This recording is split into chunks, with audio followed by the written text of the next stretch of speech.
Bismillahirrahmanirrahim. Alhamdulillahilladzi 'allamani bi ulumil ulama'il muwahhidin wal muhaqqiqin wa arsyadani ila tariqim mustaqim. Wassalatu wassalamu ala sayyidil wujud wal arwah nabiyyina Muhammadin sallallahu alaihi wasallam alladzi jaa'a bisyari'ah wat tariqah wal haqiqah wal ma'rifah. Wa ala alihi wa sahbihi ajma'in amma ba'du. Subhanaka la ilma lana illa ma 'allamtana innaka antal alimul hakim. La haula wa la quwwata illa billahil aliyyil azim. Malam ini kita melanjutkan pengajian kitab Ad-Durrun Nafis karya Syekh Nafis Al-Banjari. Sudah sampai pada halaman 10, masih membahas tentang tauhidul asma, yaitu mengesahkan nama-nama kembali kepada Allah Subhanahu wa ta'ala. Pembahasan malam ini sudah sampai pada pembahasan akhir tentang tauhidul asma.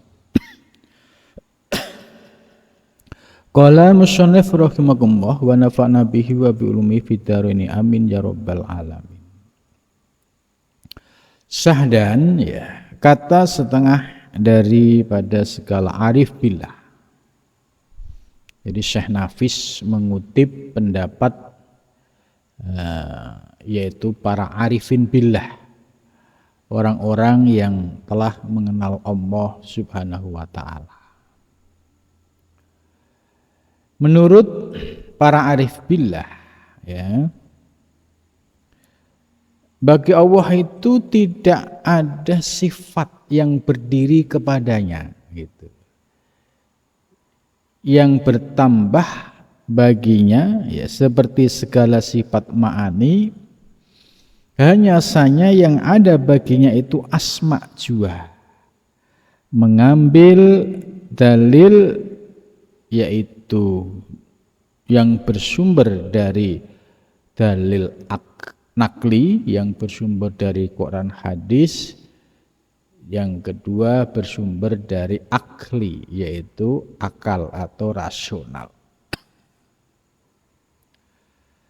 Maksud Syekh Nafis mengutip pendapat arif billah tadi, yaitu menjelaskan bahwa sumber-sumber Al-Quran maupun Al-Hadis itu tidak ada yang menjelaskan soal sifat Allah, melainkan yang ada adalah asma'nya, itu. Dan ini, ya, bisa kita lihat di dalam salah satu ayat Al-Quran yang berbunyi walillahil asma'ul husna fad'uhu biha, gitu.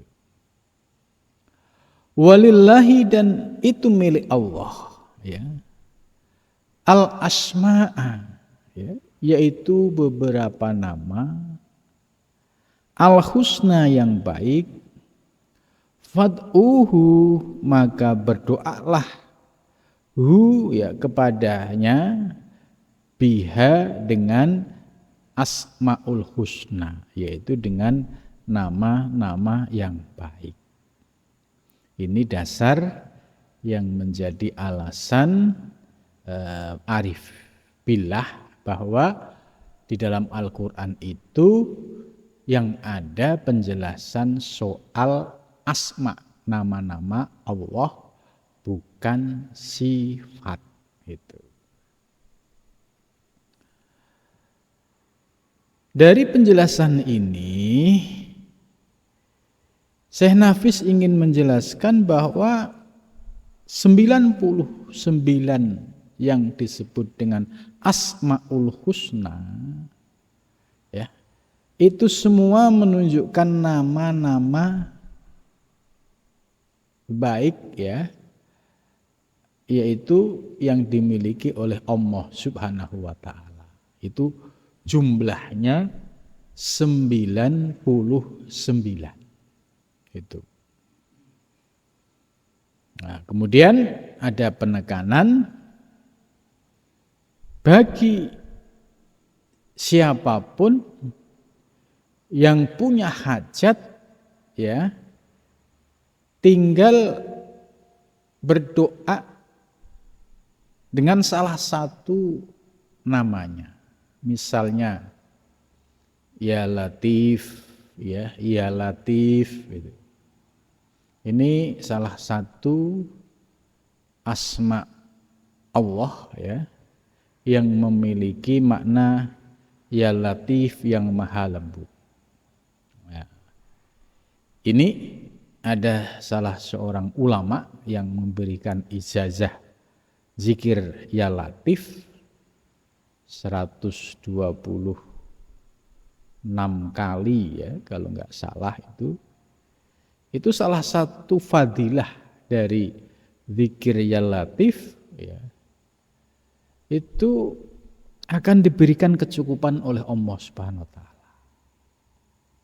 Ini salah satu pembuktian, ya, fad'uhu biha.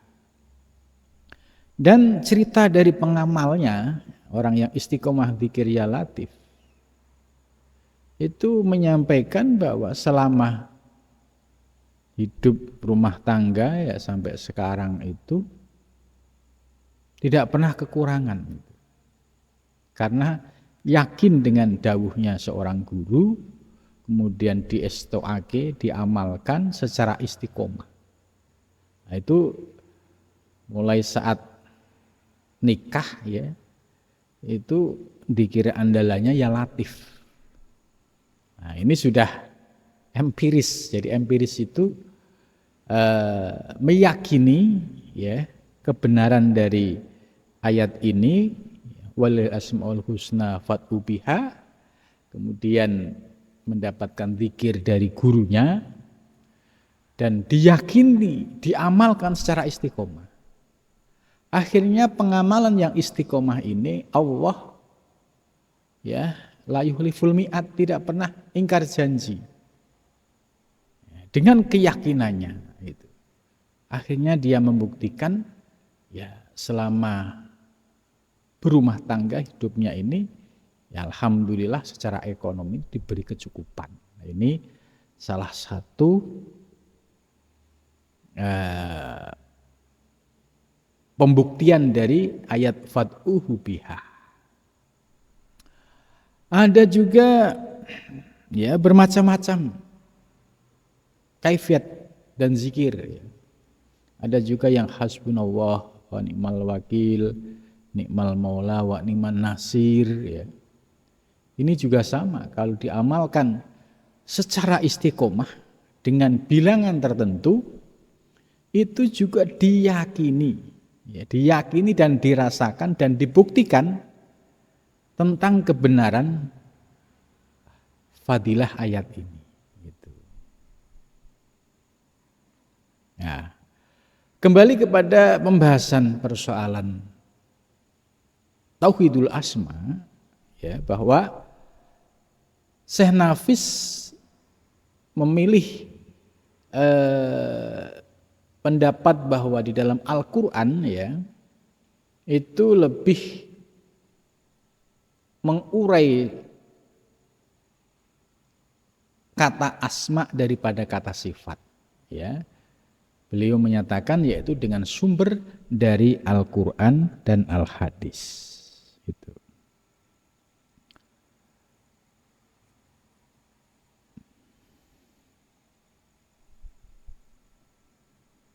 Ya.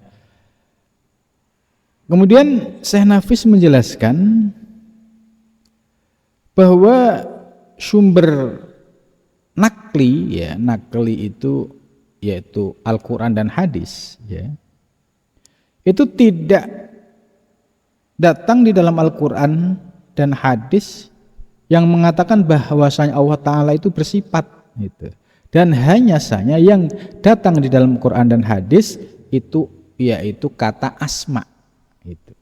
Seperti firman Allah, walillahil asmaul husna fad'uhu biha.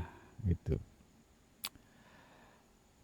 Artinya bagi Allah semua nama, ya, nama yang jumlahnya 99 itu yang dikenal dengan asmaul husna, fad'uhu biha.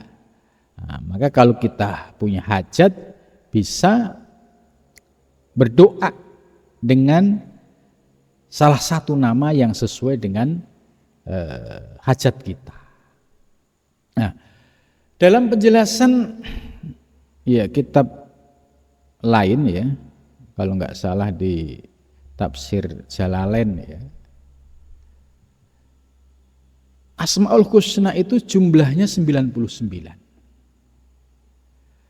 Maka barang siapa yang bisa mengenal satu nama lagi, ya, maka dia akan ma'rifah mengenal Allah. Ya, ini pernah saya baca penjelasan seperti ini. Jadi Allah ini memiliki nama 99, maka bagi para salik yang bisa mengenal satu nama lagi untuk melengkapi 100, maka orang tersebut ya dijamin makrifah mengenal Allah Subhanahu wa taala. Ini. Nah, satu itu yang seperti apa? Nah, tentu di dalam pembahasan kitab-kitab tasawuf dan kitab-kitab tarekot ya. Nah, itu ada makna-makna asror ya dari kalimah-kalimah thayyibah. Contoh misalnya ya tingkatan zikir itu pun bertingkat-tingkat ya. Mulai dari la ilaha illallah, kemudian ada Allah, terus ada hu ya. Terus ada hu Allah, terus Allahu ya. Terus ada zikir sir. Ya. Ini bagi para salik yang telah istiqomah mengamalkan zikir-zikir tersebut, ya sesuai dengan penjelasan para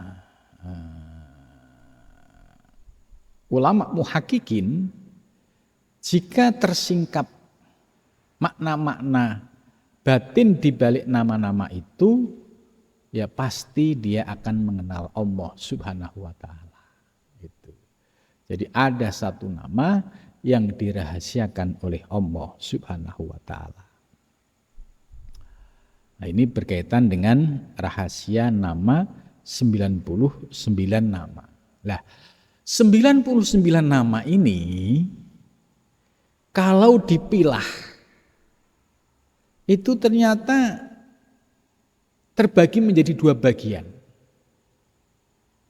Jadi sifat atau nama Allah yang jumlahnya 99 ini kalau dibagi itu menjadi 2 bagian.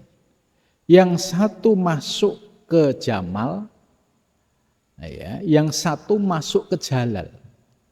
Itu. Jamal ini yang terkait dengan keindahan-keindahan Allah. Misalnya ya Latif, ya Ghafur, ya.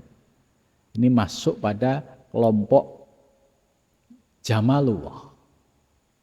Sedangkan yang masuk pada Jalalullah itu ya seperti ya Jabbar, ya Qahar gitu.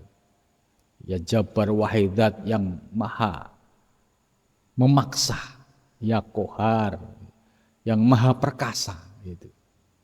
Ini menunjukkan sebagai tajalli dari sifat Jalalullah. Lah, sifat Jamal dan Jalal ya. Ini sudah diisyaratkan di dalam Bismillahirrahmanirrahim. Ya. Ar-Rahman ini sebagai sifat Jalalullah. Ya, Ar-Rahim sebagai tajalli Jamalullah, Jalalullah itu. Ar-Rahman, Allah Maha Pengasih. Ya, semua makhluk yang ada di alam semesta, Allah yang mengadakan, Allah yang memberikan rezeki. Apakah dia tidak beriman atau beriman, tetap Allah memberikan fasilitas itu. Nah, inilah yang disebut dengan tajalli jalalullah. Tapi ya, suatu saat Allah akan menampakkan sifat koharnya. Ya, Allah mengirimkan berbagai macam ya ujian, cobaan, dan termasuk musibah malapetaka. Nah, ini sebagai tajalli dari sifat jalalullah itu. Nah, sifat jalal dan jamal ya, ini sebagai sebuah metode yang digunakan oleh para sufi ya untuk memetakan dari sifat 99 itu ternyata kalau diklasifikasi hanya ada pada dua bagian tadi. Kalau enggak jalal ya pasti jamalullah itu. Nah, penjelasan berikutnya yang demikian menentukan Allah Ta'ala akan dirinya dengan nama jua tiada bersifat. Itu ya, artinya dengan ayat walil asmaul husna fad'u biha, jelas ya bahwa dalam redaksi ayat ini menggunakan kata asma bukan sifat. Yang kedua, dasar dari ayat Al-Quran sudah, sekarang hadis, yaitu sabda Nabi Shallallahu Alaihi Wasallam. Wa innama tad'una, dan sesungguhnya ya kamu berdoa ya man pada zat huwa bermula man itu sami'un maha mendengar, basirun maha melihat, mutakallimun ya yang berbicara, wahwa ma'akum aina ma kuntum, wahwa dan bermula dia Allah itu ma'akum sertamu, aina ma kuntum di mana kamu berada. Ini. Jadi dasar yang kedua bersumber dari hadis Nabi ya sebagaimana tadi sudah dijelaskan, itu wa innama tad'una, dan ketika kamu berdoa itu kepada zat yang mana? Zat yang sami'un itu. Allah yang maha mendengar. Itu. Maka ketika kita berdoa ya, karena Allah memiliki sifat sami'un, lintasan doa kita pun Allah mendengar. Apa yang kita zahirkan ya dalam bentuk doa ya, itu pun Allah juga mendengar. Dan apa yang kita batin, kita sembunyikan, Allah pun juga mendengar. Karena Allah memiliki sifat sami gitu. Jadi tidak perlu, kalau sudah paham Allah memiliki sifat sami, ya zikir tidak perlu kencang-kencang, apalagi harus teriak-teriak. Ya, dianggap Allah itu tidak mendengar, padahal Allah itu sami'un. Yang kedua basirun, Allah maha melihat. Itu. Jadi Allah melihat seluruh gerak-gerik lahir batin kita. Gerakan lahiriah Allah pun tahu, ya. Gerak-gerik batin kita pun Allah juga tahu. Lah, Allah memiliki sifat basir, melihat, itu laisa kamitslihi syai'un, tidak seperti manusia. Kalau manusia melihat, ya pasti pakai kurnia mata. Ya. Ketika kurnia mata ada, ruh ada, baru mata ini berfungsi bisa melihat gitu. Jadi kalau nggak ada ruh, mata tok, kornea mata juga nggak bisa melihat. Jadi artinya bisa melihat apabila ada ruh gitu. Termasuk tadi sami, ya. Makhluk bisa mendengar karena ada telinga, ada kendang telinga yang normal. Dan itu bisa berfungsi normal kalau ada ruhnya. Ketika ada ruh, maka telinga berfungsi bisa mendengar suara yang ada di sekelilingnya. Nah, bagi Allah, ya, ini yang mukhalafatul lil hawadisi, yang berbeda dengan ciptaannya, yang laisa kamitslihi syai'un, yang berbeda dengan makhluknya. Allah memiliki sifat sami, mendengar. Pendengaran Allah tak terbatas. Dan pendengaran Allah ya laisa kamitslihi syai'un, tidak bisa dibayangkan menggunakan sebuah indrawi seperti telinga dan lain sebagainya. Begitu juga basyirun, Allah maha melihat, ya, Allah melihat tidak seperti manusia harus dengan mata, tapi Allah memiliki basyir, ya, penglihatan yang tak terbatas. Ya. Kemudian mutakallimun, ya, Allah memiliki sifat mutakalim yang berbicara. Ya, sebagaimana kita tahu Al-Quran itu sebagai kalamullah.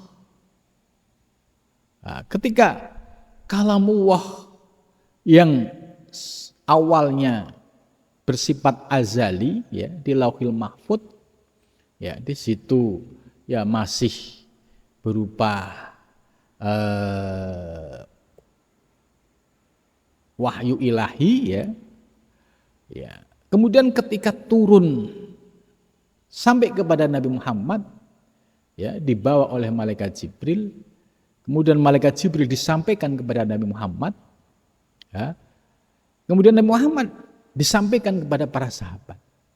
Maka ketika disampaikan Nabi kepada para sahabat, itu sudah berupa harfun, berupa huruf, berupa suara. Gitu. Nah, ketika berupa suara, ketika ditulis menjadi tulisan. Gitu. Nah, ketika ditulis sesuai dengan konteks zamannya. Kalau zaman Nabi Muhammad dulu, penulisan Arab ya masih unik karena tidak pakai harokat, tidak pakai titik, ya, dalam membedakan huruf satu dengan yang lainnya. Nah, sesuai dengan perkembangan ilmu, akhirnya para ulama beristihad melakukan penyempurnaan bagaimana supaya wahyu ilahi ini bisa dibaca dengan memiliki kaidah. Maka lahirlah ilmu tajwid, ya, lahirlah ilmu khat, cara penulisan, lahirlah, ya, ilmu usul fiqh, ya, untuk mengkaji, menganalisa nas-nas Al-Quran. Kemudian muncul ilmu ulumul Quran untuk mengkaji ilmu-ilmu yang terkait dengan Al-Quran. Nah, ini semua proses, ya, tajalli dari azali, ya, yang tanpa huruf, tanpa rupa, kemudian berproses ke alam syahadah, ya, ternyata tidak ujuk-ujuk, ya, berupa Al-Quran yang satu tumpuk, itu tidak. Ternyata berproses secara alamiah, ya, sesuai dengan ketetapan Allah, dan akhirnya Al-Quran sampai saat sekarang, ya, bisa dinikmati oleh kita pada zaman ini, yaitu dengan dasar-dasar ilmu, mulai dari tata baca Al-Quran, soal tajwid, makhraj, ya, terlebih ketika ingin memahami, ya, kalimah demi kalimah harus menguasai ilmu nahwu shorob, gitu.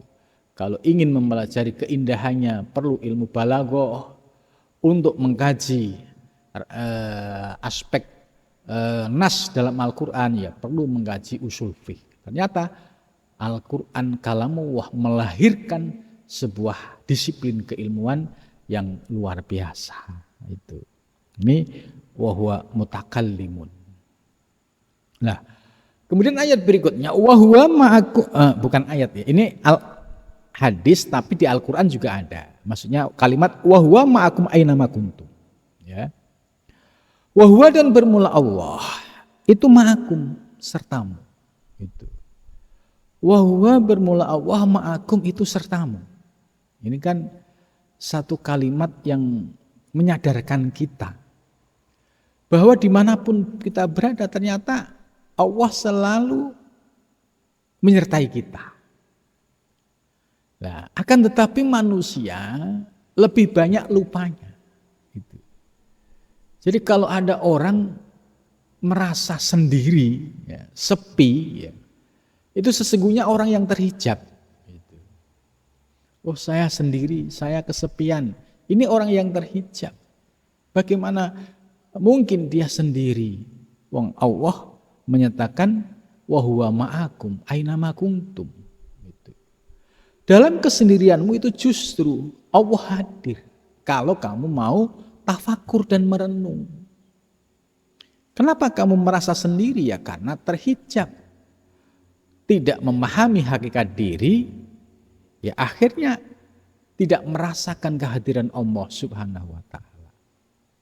Padahal ayat Al-Quran sudah mengingatkan wa fi anfusikum afala tubsirun, ya, apakah kamu sudah merenung, sudah berpikir tentang apa yang ada di dalam dirimu.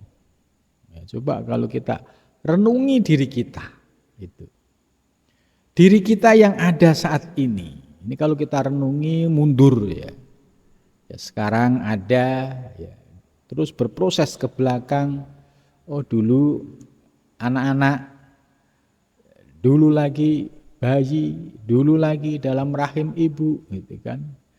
Dulu sebelumnya berproses dari saripati tanah menjadi nutfah, menjadi alaqah, menjadi mudghah gitu. Ternyata diri kita kalau diurai, ya, kita merasakan bahwa wujud diri kita itu ya mutlak anugerah Allah Subhanahu wa ta'ala. Allah yang menciptakan zatnya, yaitu berupa sulalah mintin, saripati tanah. Saripati tanah itu ya isinya air, api, angin, tanah gitu. Kemudian berproses, ya. Terus akhirnya ruh ditiupkan dan ruh lebih dahulu diadakan oleh Allah Subhanahu wa ta'ala. Kemudian kita 9 bulan dalam rahim ibu, terus kita lahir gitu. Nah, setelah kita sekarang sadar, oh iya ya, ternyata wujud saya ini mutlak anugerah Allah Subhanahu wa ta'ala. Jadi artinya ketika kita sadar hidup, sadar eksistensi kita, oh iya saya ini merasa ada. Nah, maka kalau kita terbuka wilayah ketersingkapan wujud diri kita, akhirnya memahami, oh iya diri kita ini ya diri yang tidak ada kemudian diadakan oleh yang maha ada, yaitu Allah Subhanahu wa ta'ala. Ruh milik Allah. Desain jasad wujud kita semua oleh Allah. Terus apa yang kita banggakan, apa yang kita merasa milik kita, kan enggak ada. Merasa milik itu kan karena terhijab nanti. Maka dengan pemahaman ilmu tauhid, ya, memahami hakikat diri, oh ternyata diri kita ini ya sebagai tajalli madharul haq itu. Kalau toh setiap diri kita punya nama, ya termasuk nama saya Ali, itu pun sebagai madharul asma, yaitu kenyataan dari nama-nama Allah Subhanahu wa ta'ala. Jadi nama Ali itu sudah ada dalam ketetapan Allah di Lauhil Mahfuz. nanti bayi janin ini lahir melalui ibu ini, bapak ini, nanti namanya ini sudah ada paketnya semua. Gitu. Maka kalau kita memahami, oh ya, jadi kita ini nggak punya apa-apa, ya. Semua nama itu kembali kepada Allah, wujud kita pun semua kembali kepada Allah Subhanahu wa Ta'ala. Maka wahwa ma'akum aina ma kuntum, ini sesungguhnya yang membuat sadar kita. Allah besertamu di mana kamu berada. Itu artinya apa?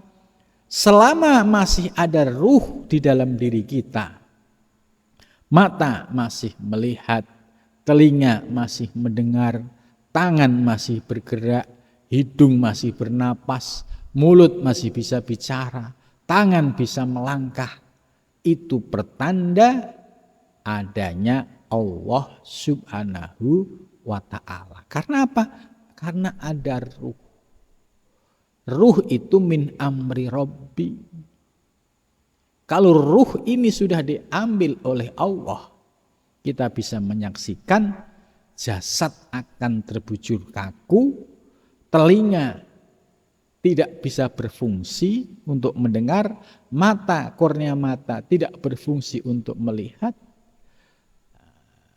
mulut tidak berfungsi untuk bicara karena ruhnya telah berpisah dari jasad. Maka ketika kita melihat, kita mendengar, kita beraktivitas, itulah sesungguhnya hadirnya Allah nyata di dalam diri kita. Maka wahuwa ma'akum aina ma kuntum, ini harus menjadi dasar bagi kita bahwa dimanapun kita berada senantiasa beserta Allah Subhanahu wa Ta'ala. Berbeda dengan orang yang terhijab, orang yang tidak ngerti ilmu tentang hakikat diri, tidak ngerti tentang hakikat wujud diri, ya akhirnya menganggap wujud diri saya ini ya wujud saya. Tidak pernah berpikir asal usul dari mana dulunya. Ya, siapa yang ngasih mata bisa melihat, telinga bisa mendengar gitu. Nah, ini yang disebut orang-orang yang terhijab pandangannya, terutama hatinya terhijab, ya, sehingga tidak bisa merasakan hudurullah.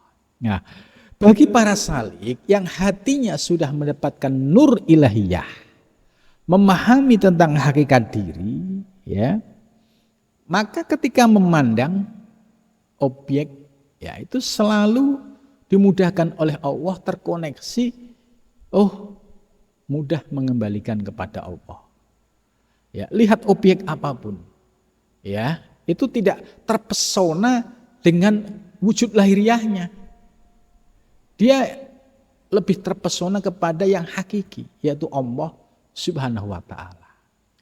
Melihat keindahan panorama alam misalnya, itu bagi orang yang sudah paham ilmu hakikat, dia subhanallah itu benar-benar kagum dengan ciptaan Allah. Bukan kagum sebatas wujud keindahan fisik. Itu. Nah, ini orang-orang yang sudah memiliki pemahaman ilmu hakikat, ya, ketika dia melihat itu bisa terkoneksi, mudah langsung ingat kepada Allah, begitu juga ketika mendengar dan lain sebagainya. Maka dengan demikian bagi orang yang sudah paham, memahami ayat wahwa ma'akum aina ma kuntum, ini ya bisa dipahami, ya bisa dirasakan itu.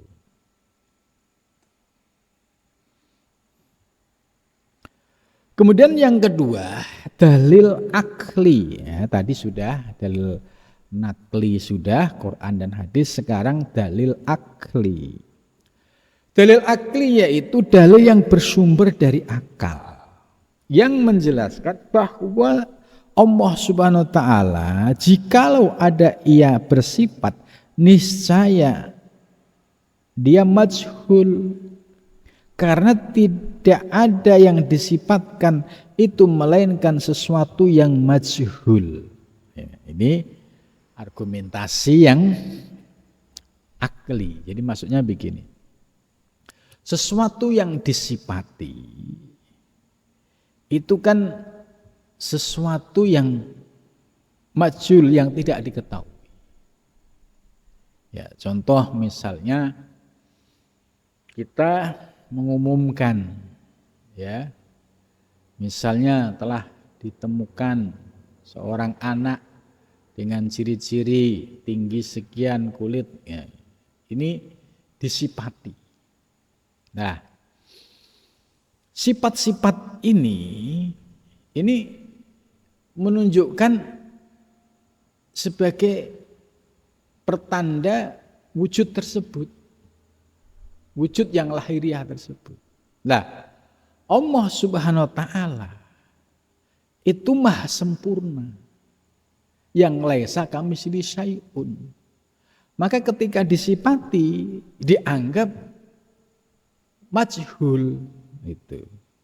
Bagaimana mungkin ya sesuatu yang disifati, karena sesuatu yang disifati itu biasanya sesuatu yang sifatnya majhul, sesuatu yang tidak diketahui.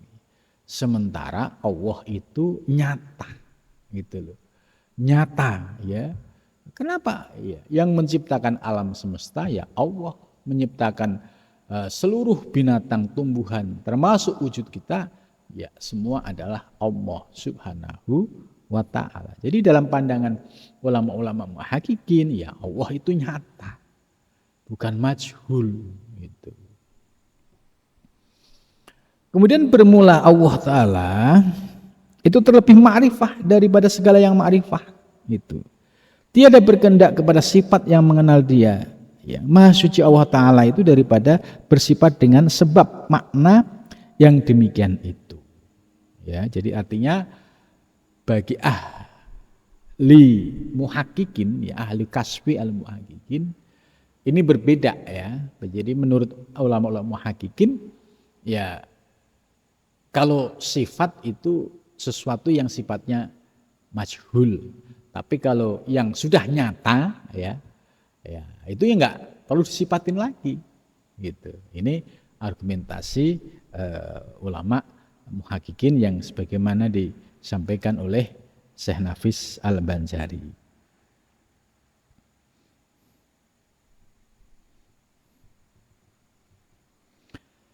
Betapa disifatkan Allah Ta'ala padahal ia mensucikan dirinya daripada bersifat itu dengan nas Quran dan hadis, ya. Jadi kalimat subhanallah, ya, itu maha suci Allah. Itu artinya ya Allah maha suci yang tidak bisa disifati dengan sifat-sifat kemakhlukan. Sahdan. Nah, ini closing statement dari pembahasan Tauhidul Asma.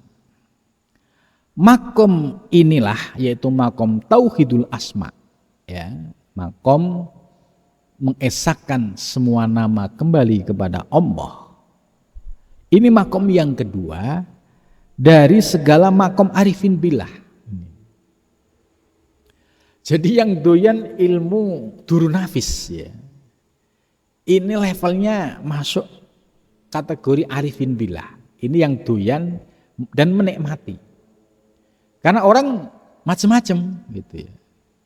Mendengar kajian turun nafis, ya ada yang nggak menarik, gitu ya. Karena apa ya? Bukan rezekinya, gitu. Ngaji apaan itu? Ilmu apaan itu? Jadi nggak menarik. Karena apa? Dia tidak mendapatkan rezeki ilmu batin seperti ini. Tapi bagi orang yang mendapatkan rezeki ilmu batin, ya, ketika mendengar kajian Adurun Nafis, itu terasa ada kerinduan dia. Karena kitab ini mengulai tentang ilmu-ilmu untuk mengenal Allah. Bagaimana kita mau mencinta Allah kalau tidak mengenal ilmu-ilmu Allah? Dan Durun Nafis ini adalah membahas soal itu. Nah, pembahasan Durun Nafis, ya, ada 4 ya. Tauhidul af'al sudah kita bahas selesai.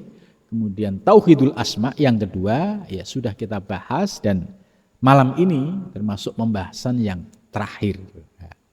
Nah, orang yang doyan ilmu ini menikmati, memahami, merasakan, ini termasuk kelompok levelnya arifin billah.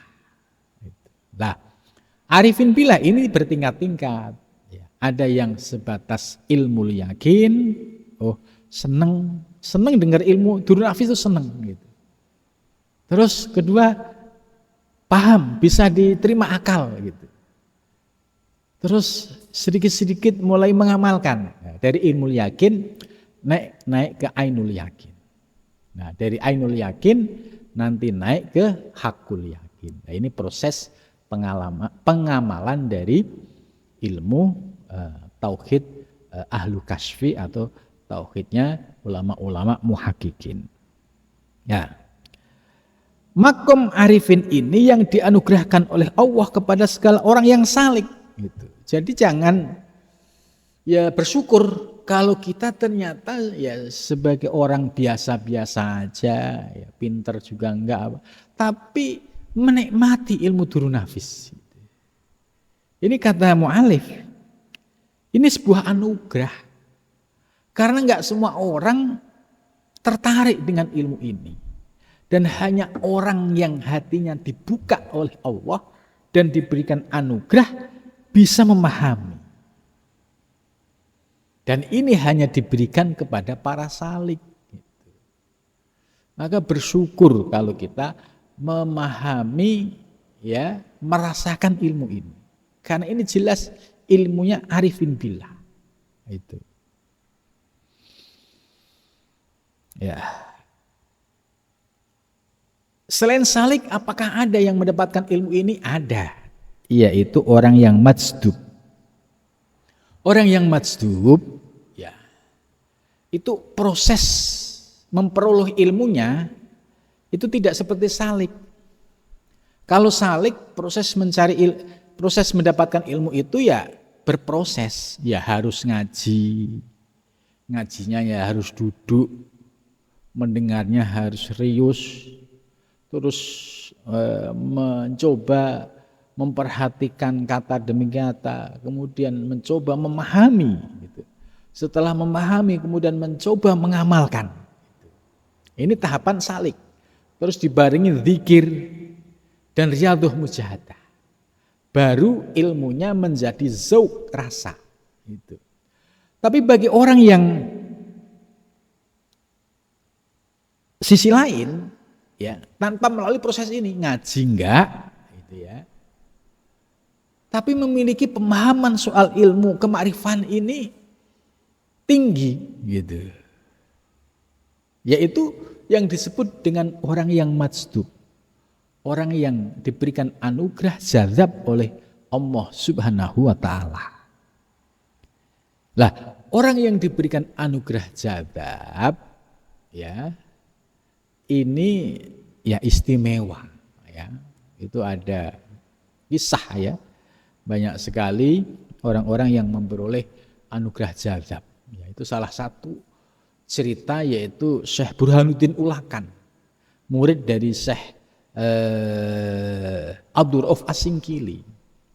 Itu ketika waktu mondok di Aceh, ya, di dayahnya Syekh Syekh Abdul Rauf As-Singkili, itu sejaman dengan Syekh Abdul Muhyi. Itu waktu di sana nggak pernah ngaji, tapi hanya khidmah kepada guru. Nah, saking ikhlasnya dalam berkhidmah itu, walaupun tidak pernah ngaji, gitu, akhirnya Allah membalas dengan anugerah jazab tadi. Gitu. Ya, nah, itu. Di Jawa juga ada. Seperti Mbah Hasyim Asy'ari, itu menurut cerita yang saya baca ketika ngaji di Mbah Khalil Bangkalan, itu juga sama. Mau ngaji itu dikasih tugas terus sama Mbah Khalil. Gitu. sampai nggak sempat ngaji, tapi khidmahnya luar biasa. Akhirnya dari khidmah yang ikhlas ini, ya, akhirnya turun ridho Allah dan dibukalah ya pintu-pintu kemakrifahan, pintu keberkahan lahir dan batin. Gitu. Nah, buktinya dengan organisasi yang didirikan oleh beliau sampai sekarang ini menunjukkan berkah dari khidmah seorang murid kepada guru. Ya, begitu juga ya cerita-cerita nyata ya yang saya dengar ya tidak jauh dari cerita-cerita sekarang itu juga ada seorang santri ke pondok ya itu nggak ikut ngaji sama gurunya tapi hanya ngembala kambing. Tapi karena khidmahnya ikhlas luar biasa, suatu ketika itu ya disuruh baca kitab itu kefutuh sampai mu'alif pengarang kitab itu yang ngajarin langsung. Nah, di dalam kitab tasawuf ya ini ada orang yang memperoleh anugerah itu yaitu yang namanya majdub itu. Jadi orang yang majdub ya ada dua hal, ada dua model. Yang pertama karena faktor khidmahnya yang ikhlas. Jadi khidmah kepada guru itu benar-benar sampai puncak keikhlasan, sampai gurunya ridho. Ketika gurunya ridho, Allah turun ridho. Akhirnya berbuah kemadsduban tadi. Yang kedua ada model mazdub atau jadab yang hasil tirakat sesepuh. Ya. Seperti bapaknya, seperti kakeknya yang dulu ahli tirakat. Kemudian berdoa siang malam, nangis-nangis kepada Allah mudah-mudahan anak cucuku nanti menjadi anak yang soleh, yang arifin billah. Gitu. Lah. Dari doa-doa kakek nenek yang dulu ya dipanjatkan oleh Allah terkadang bisa turun di level anak, bisa turun di level cucu, bisa turun di level cicit. Nah, ketika ada anak yang memperoleh anugerah seperti itu yang namanya mazdub, yaitu sesuai dengan teorinya gitu. Karena ada asar tirakat dari sesepuh-sesepuh terdahulu. Gitu. Begitu juga yang santri yang dari tirakat dirinya sendiri, khidmah tadi, sampai mendapatkan ridho dari gurunya, kemudian turun ridho Allah, ini juga memperoleh anugerah yang namanya majdub. Ya. Makom inilah natijah. Artinya hasil buah ya yang diperoleh ya dari samroh makom yang pertama yaitu makom orang yang senantiasa memandang wahdatul af'al. Jadi wahdatul af'al itu pandangannya senantiasa esa ya memandang segala objek selalu ingat Allah itu dalam kondisi apapun ya selalu ingat Allah. Maka setelah pandangannya sampai wahdatul afal ini, kemudian dia diberikan kemudahan oleh Allah, yaitu masuk pada yang berikutnya, yaitu tauhidul asma, bisa merasakan pandangan tentang keesaan di dalam memandang nama. Ya. Kemudian selanjutnya setelah itu akan diberikan anugerah yang ketiga yaitu tauhidus sifat.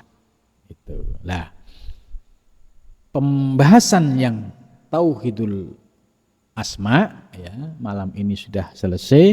Ya insya Allah akan kita lanjutkan pembahasan bab yang berikutnya yaitu al-faslus salis fi bayani tauhidus sifat.